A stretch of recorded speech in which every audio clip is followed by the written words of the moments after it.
Ladies and gentlemen, welcome into episode number 7 of my 2022 college football initial preseason rankings and my number 7 overall team. It's another Pac-12 school.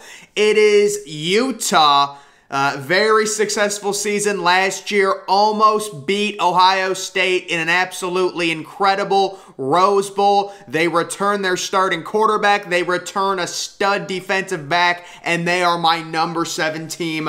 Let's get into it, guys. We're going to be talking, of course, about their schedule, their toughest game, their current quarterback situation, a few breakout players I think they're going to have, their biggest question mark, and then one bold prediction from me to end off the video. But like always, guys, I always look over the team's schedule, give you a full analysis game by game. So they do have a major non-conference game, week 1, SEC team at Florida. They got a little bit screwed, I would say, by the start time. It's 7 o'clock on ESPN. This is basically the exact same time as the Ohio State Notre Dame game, week 1. I didn't think they would do that. I thought they would have put this game maybe at noon. Noon really would have only been the only other option for this game because the 3:30 window was taken up by Oregon and Georgia. So I guess ESPN's kind of stuck between a rock and a hard place. This is a 7 o'clock game. It's going to be a big game, but it's going to be overshadowed because the Ohio State Notre Dame game is happening at the same time. When it comes to Florida, I would say this is going to be a top 25 matchup. Utah should be the higher ranked team, but Florida is extremely random at this point because we don't know how good Anthony Richardson is going to be.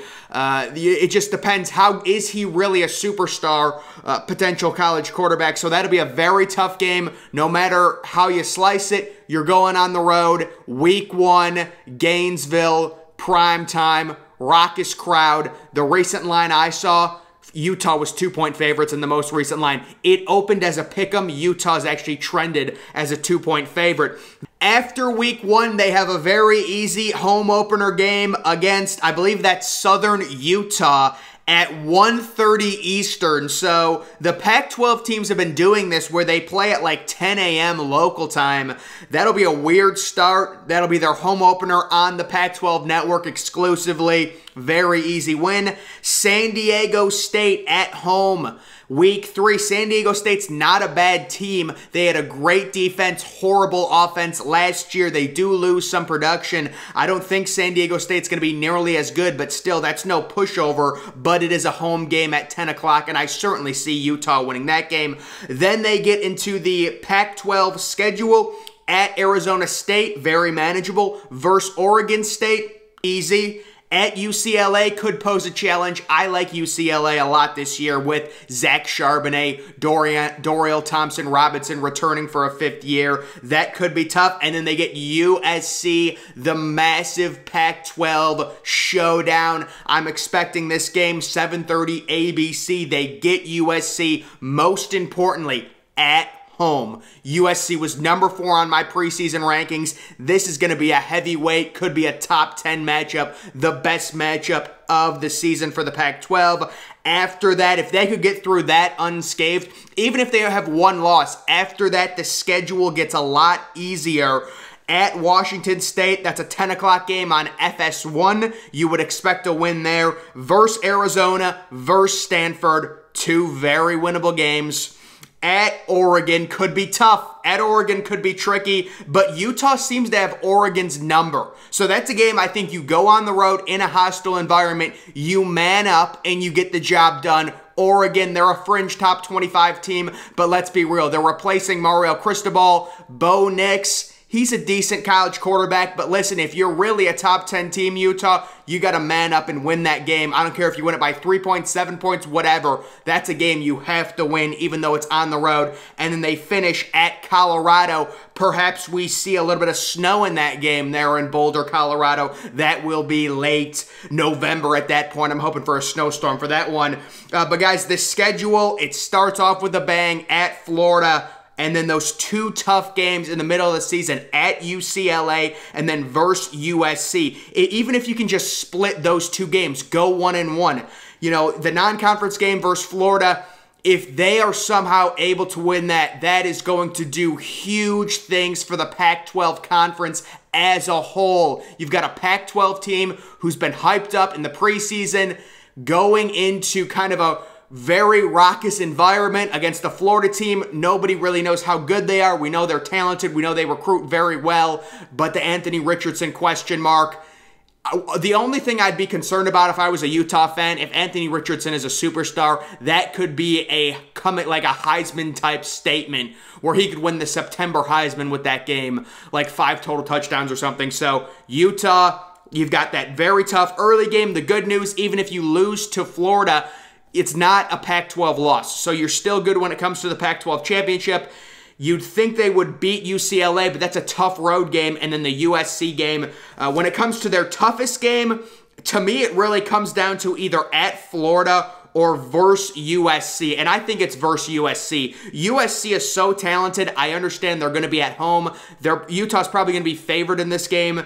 But USC is just a really talented team. Caleb Williams, they're my preseason number 4 team. You've got Jordan Addison. You've got Mario Williams. There's other guys like Brendan Rice, Travis Dye, a talented defense led by Corey Foreman. That team's going to be a load, but really I would say it's kind of a tie when it comes to the the toughest game, because that week 1 game at Florida, 7 o'clock primetime, Gainesville, it's going to be 85 degrees. That is brutal. That is brutal. If you can man up, win like 31-24, that would be huge for the conference and huge for Utah football overall. When it comes to their current quarterback situation, they do have a very good returning quarterback, Cameron Rising. That is why a lot of people are pretty high on them. Cameron Rising didn't initially start at the beginning of last season.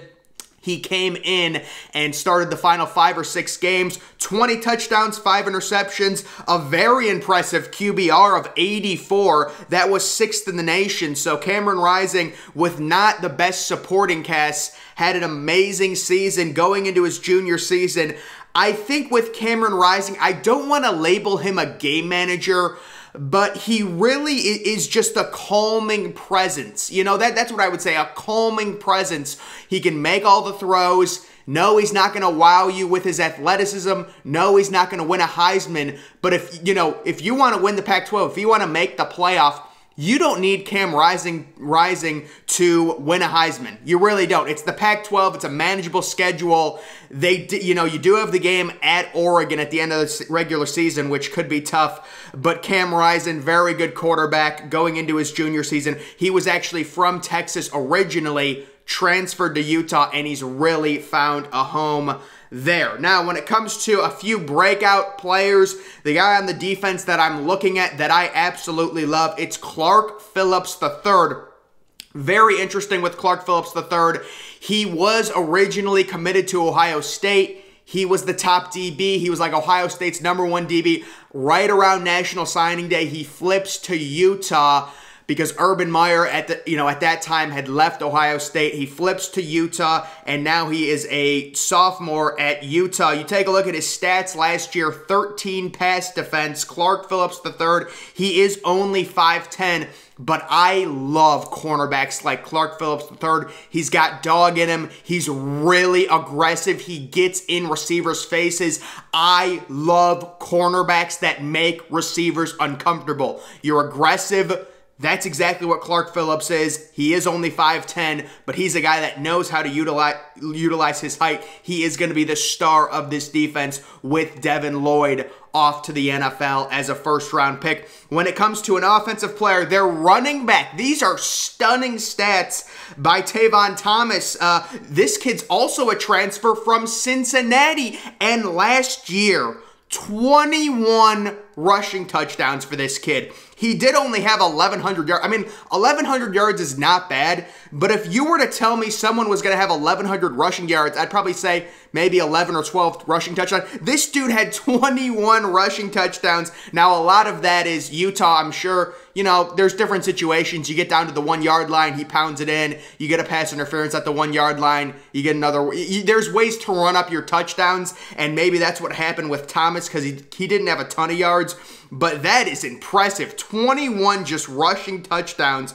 It's pretty crazy. When I look at this Utah defense and I look at a breakout player, this is a defense where the sum of the parts is greater than any individual. And I know that's cliche because Utah's a team, they don't recruit 5-star talents. You know, that's like saying, well, no one's really talented. But as a whole, this unit, their whole defensive line is made up of like these massive Hawaiian athletes. And it's just so impressive to see the way they've recruited. And they do have a few linebackers that were really good recruits. Lander Barton, who was a top 100 recruit, the number 2 player overall in the state of Utah. He's going to be a true freshman, so that's a little bit tough to ask him to step in right away. But this is a top 100 overall player. And then you have a guy who's going to be either a redshirt freshman or a true sophomore. I'm not sure. Ethan Calvert, who was the number 78th overall player from the class of 2021. So this is a talented, deep defense with a superstar shutdown corner in Clark Phillips III. The defense should be phenomenal in the Pac-12. Even without Devin Lloyd, the offense should be good enough. The receivers, they do return, I believe, 2 out of 3 of their top pass catchers in terms of overall production. They get those guys back. They get Cam Rising back. They get Thomas back, the running back. So they return a ton. That's why a lot of people are high on Utah. Their biggest question, when I look at Utah, my biggest question, are they able to develop an elite number 1 wide receiver? That would take Utah, that would take this offense to the next level. Right now, you've got it like last year, very good offense coupled with an elite defense. If you get an elite number 1 wide receiver who can go out and have maybe a 1,300 yard type season with 10 touchdowns, maybe a bigger type guy, that would be an invaluable piece that would really change their offense and change the overall dynamic of their football team. We know Cam Rising can throw the ball. He's capable of it, but do they have any legitimate deep athletes? I mean, when you face teams like USC and they've got Mario Williams and they've got Jordan Addison, it can be tough to keep up with that type of scoring. You're going to have to throw the ball. You're going to have to pass for 350 yards. You're going to have to throw 3 or 4 touchdowns in some of these games. You know, not again, teams like Oregon State, very easy to beat. When you face a team like USC, you've got to bring the offense. You've got to have over 400 total yards. Can they do that? That's my biggest question mark for them.